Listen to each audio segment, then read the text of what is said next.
এজন্য দোস্ত আমার, আল্লাহ তাআলার ভালোবাসা অনেক বড় নিয়ামত। রাসূলুল্লাহ সাল্লাল্লাহু আলাইহি ওয়াসাল্লামের ভালোবাসা অনেক বড় নিয়ামত।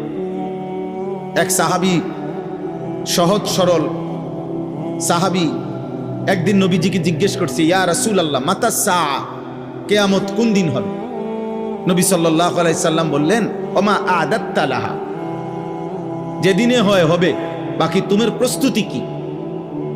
তিনি বললেন, ইয়া রাসূলুল্লাহ, সাধ্যমতো নামাজ রোজা যেটুকু পারছি করছি, খুব বেশি নামাজ রোজা করতেছি এমন তো না, বাকি আপনি আল্লাহ এবং আপনাকে মানে আপনি রাসূলকে ভীষণ ভালোবাসি। আল্লাহ নবী সাল্লাল্লাহু আলাইহি সাল্লাম বললেন, তাহলে শুনে নাও, আল মারউ মা'a মান আহাব্বা, যে যাকে ভালোবাসে সে তার সাথেই কিয়ামতের দিন দাঁড়াবে। হযরত আনাস